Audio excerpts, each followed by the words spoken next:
yaitu dalam kondisi yang dingin dan kering, pemunculan kecambah dapat berlangsung sedikit lama hingga 2 minggu atau bahkan lebih setelah benih jagung ditanam.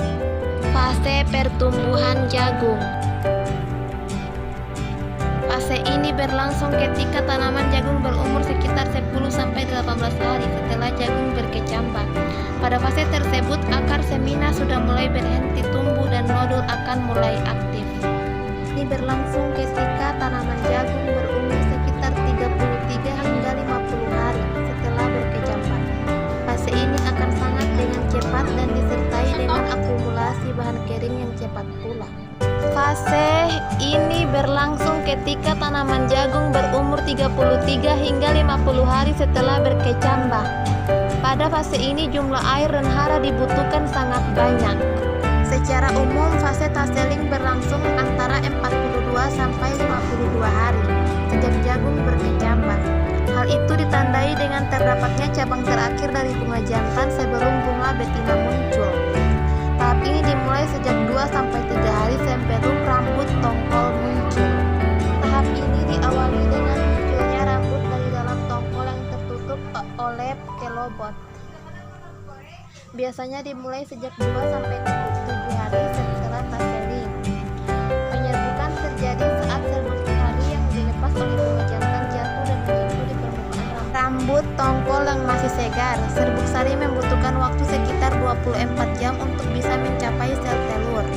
Blister muncul saat jagung berumur sekitar 10-14 hari setelah silking. Pada fase blister, rambut tongkol sudah mulai mengering dan berwarna gelap.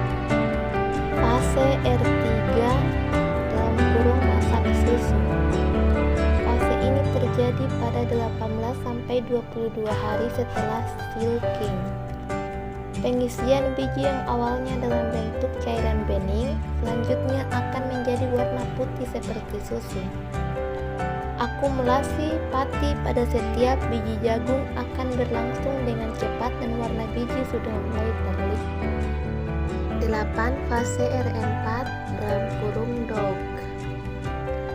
Fase R4 mulai terjadi sekitar 24-28 hari setelah silking.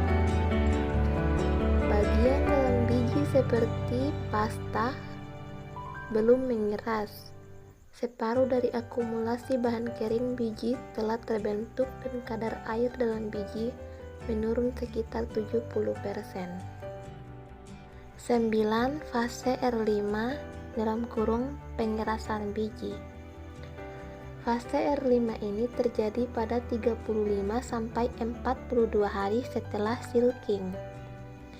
Biji sudah terbentuk sempurna, embrio sudah masak, akumulasi bahan kering biji akan berhenti.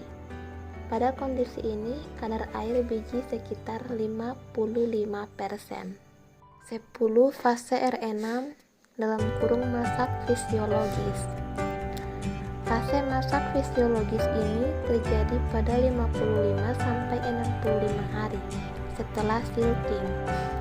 Pada kondisi ini, biji-biji pada tongkol jagung sudah mencapai bobot masak kering maksimum. Lapisan padi yang keras pada biji sudah berkembang dengan sempurna dan telah pula terbentuk lapisan absisi. Pada tahap masak fisiologis ini, kadar air biji berkisar 30-35% dari total bobot kering.